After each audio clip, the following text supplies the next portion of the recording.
Hey everybody, welcome to the second episode of Snek Talks. Today I wanted to go a little bit more in depth since I started talking about how my videos were made in the first Snek Talk and didn't really follow up on it. So today we're going to look more at the mechanical side of how these videos are made. Now to begin, as I mentioned in the first video, that scripting always takes at least 2 days, if not more. Generally, a rough draft will be written in 1 day. I will then immediately close it, not even read it a second time, because that way I can sleep on it, come back to it first thing in the morning, and review it as necessary. Now, some scripts just came out perfect the first time, and I don't really have to amend them much, and others pretty much get rewritten in the second day, depending. I don't really have any good examples of that right off the cuff, but it does happen. In terms of writing, I find it's best if I don't overthink what I'm doing. The script that actually took the longest for me to do was Monster Rancher 1, the very first video I did on this channel. Though the original version of that video is no longer posted, the fixed audio version of that and Monster Rancher 2 and the new version of the channel trailer came out after I had already done Legend of Legaia and Boktai. So chronologically, the earliest videos are somewhat out of order, though I don't think that ultimately matters very much. More to the point, when I was first starting this channel, Monster Rancher 1 felt like the script had to be perfect, and it doesn't. Nothing is going to ever be perfect, and I would have done it probably a little bit differently today versus what I would have done then. But it was a passion project, which this entire channel has been, and I hope to keep it that way. It's always been a fun experience to write these scripts, but the more I overthink on, this has to be perfect, the harder it becomes to put the video out. Even though this channel was initially made in the early part of May of this year, it probably could have come out a lot sooner had I sat down and actually dedicated myself to it. And I'm willing to bet there's more than a few content creators who really are talented and able to do it, who talk themselves out of doing it by letting perfect be the enemy of good. So once we get past the whole scripting debacle and editing, and once I've decided the script is good, I sit down to record. Now, I use everyone's free recording tool, Audacity. It's free, it's efficient, it has all the customization that an up-and-coming amateur like myself could possibly need. The recording process itself is mechanically quite simple. There's a handy little trick, and this might help other people who are trying to do the same thing. You hold the Windows key with a screen highlighted and tap the left arrow key, and it will fill half the screen. And then you can do Windows key right arrow for another program and have two windows open at the same time. I do this with my script and Audacity. I can monitor my audio levels, I can check my notes, and have everything on the screen that I need at the same time. Now, this is not necessarily a 100% free process. The mic on the headset that I owned at the time was woefully inadequate, and it needed to be replaced pretty much immediately. As a result, the first thing I did was go on Amazon and look up different microphone types. And the one I settled on was the Blue Snowball, which was actually on sale at the time.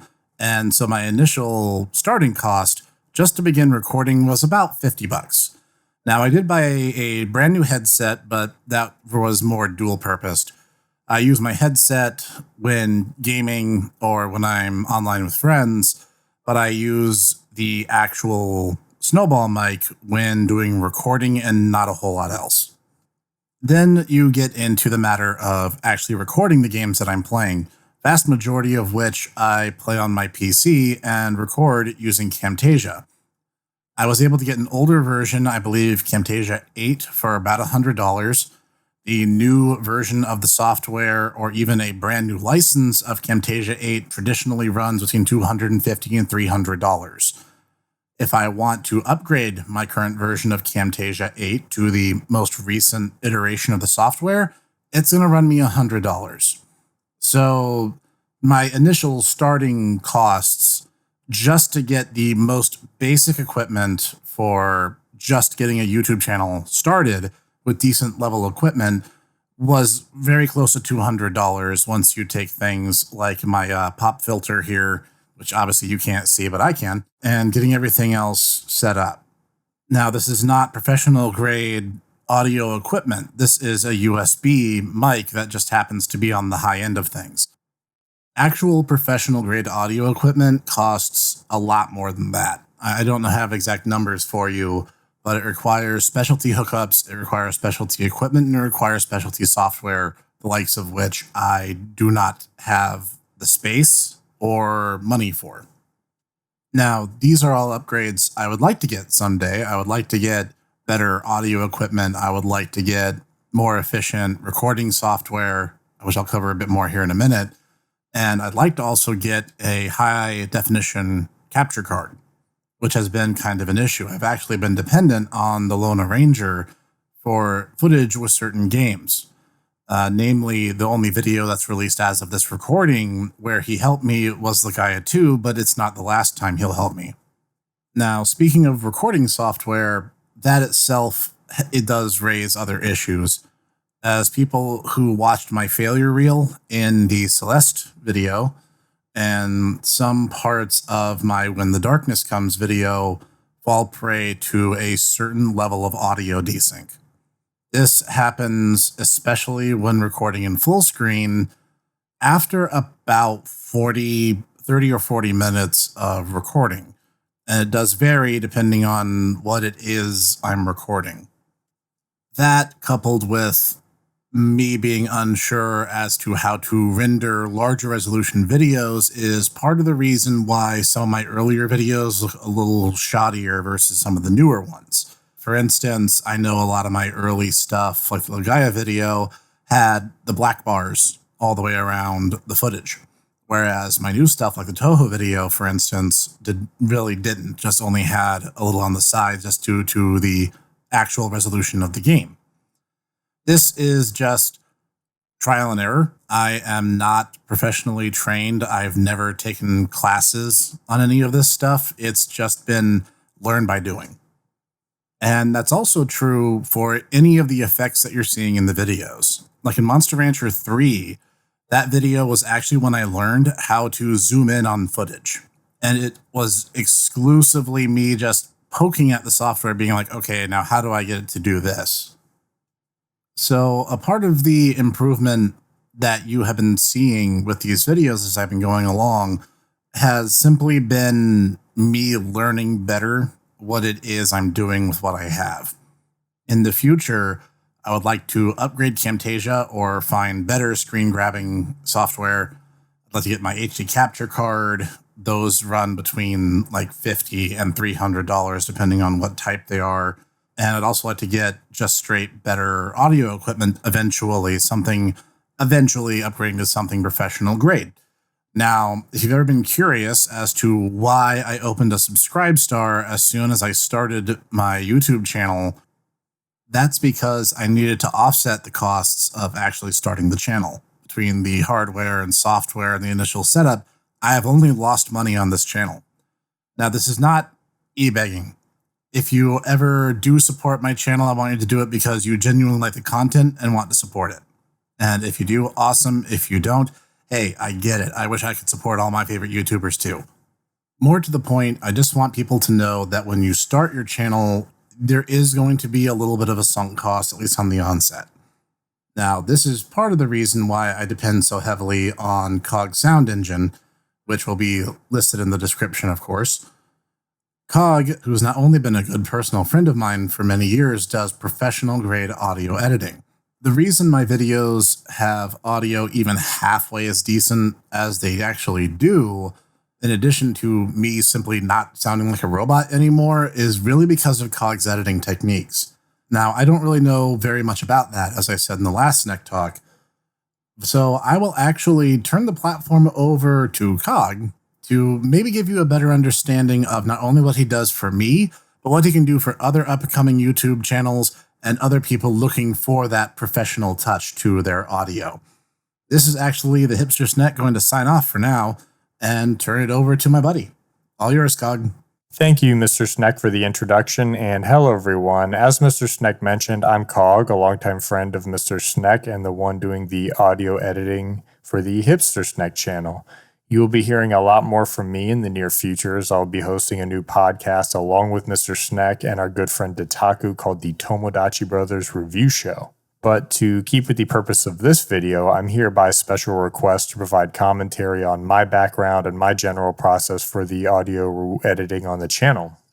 I'm a connoisseur of music, audio editing, engineering, and sound design, and I've been studying the field for close to 15 years now. My experience runs the gamut, including music recording, writing for bands, music composition for independent video games, and now my more recent excursion into the world of dialogue and voiceover editing.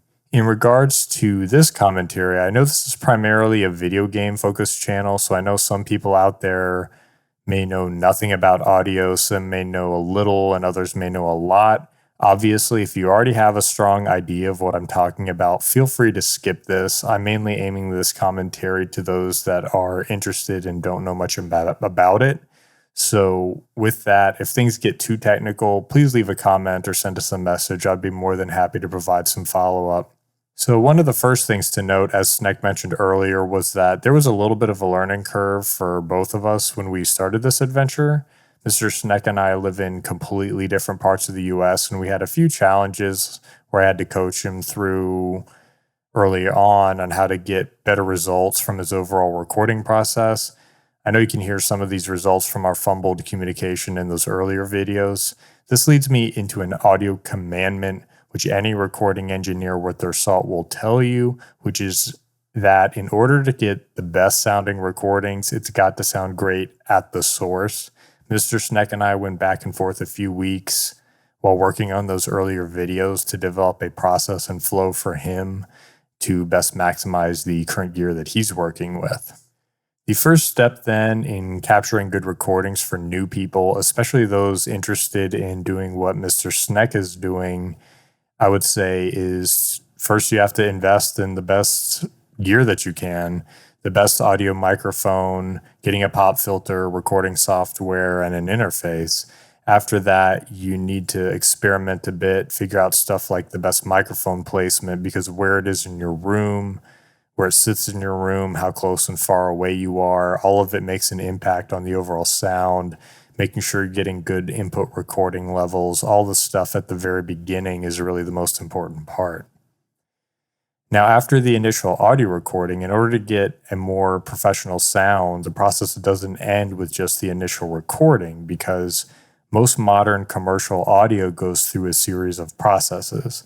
Initially, there is the tracking of the audio itself. It then goes through what we call mixing, where the audio gets cleaned up and balanced, and finally mastering, where they put the finishing touches on and get it to the commercial level.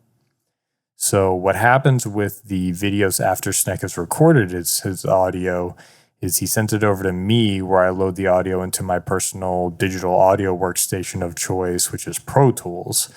Then my current flow is I will first do like a normalization on his audio and then apply a number of different tools and techniques to clean it up. So Mr. Snek previously mentioned he's working with a lower budget setup, which a lot of people out there are as well, because trust me, I know audio gear can cost an arm and a leg. But with a USB microphone, which Mr. Snek is currently using, I do want to make the point that USB microphones do have a top limit to how good they can sound, just because they can only move so much information so fast versus what you would get with a more traditional, higher quality condenser XLR microphone. But the point with that is you can still get good sound out of lower cost budget gear. Plus, with some of that post-production help, it can go a long way towards polishing your overall sound. Oh, also very important to note, don't run a bunch of personal fans while recording your audio like the Snek is ought to do, because microphones can pick that stuff up and it can make for a lot of more cleanup work on the back end. I mean, I know Sneks are cold-blooded and generally have trouble regulating their body temperature, but whoa, man, seriously. Anyway, I digress. Mr. Snek's audio goes through a custom template that I've set up for him, where first I normalize his audio, which is a process where we basically change the volume of the track by a fixed amount by applying a constant amount of gain to it. It then runs through the rest of the processing chain that I use, which includes a noise gate, which helps cut down on an excessive noise in the audio tracks. It then goes through a series of what are called equalizers, which are tools that allow you to go through and effectively identify specific treble frequencies and turn them down or cut them out to clean up the audio. Then what's called a compressor, which effectively what a compressor does is kind of squash the audio signal and will bring down the loud parts and in effect will bring up the softer parts to help us get a more consistent sound. Plus, audio that runs through a compressor can just sound good. But then it runs through what's called a de-esser to cut down on sibilance, which is the hard S sounds. Then finally through a limiter, which I use right now to get audio to a more commercial volume. I'll also go through the audio manually to do things like turn down or cut out dead air, excessive loud breathing, clicks, pops, filler words. Oh, also I forgot. I do have some other plugins in there, a deverb to cut down on excessive room noise. I have several of what are called the RX isotope plugins as well to cut down on things like excessive mouth noises, reverbs, other noises in the audio. Now, not every imperfection in an audio track can be fixed, but all this stuff does go a long way to help polish the overall recording. So that is effectively the process. As Mr. Snek noted, my services are available for hire. In order to book a gig with me, you can find me on Fiverr as Cog Sound Engine. Don't hesitate to contact me because I can provide custom rates based on what you are trying to do with your project and your budget. A direct link will be provided in the description for all future Hipster Snek videos. My main website will be coming in the near future. With that, thanks for tuning in. You can definitely look forward to more Hipster Snek videos, and please keep an eye out for the Tomodachi Brothers Review podcast, where we will be doing regular anime reviews, going in-depth, talking about plots, characters, lore, animation, music, and audio. If you check out our after-hours segments, we'll be talking about a variety of topics, including video games, books, movies, and just being giant nerds and just having a lot of fun. Anyway, thank you very much for taking the time to listen to this. I hope it was at least somewhat informative. I don't mind answering questions or elaborating on things for those that are interested. I really like talking about audio, and who knows, maybe we'll do a follow-up, more detailed Snek Talk at some point in the future.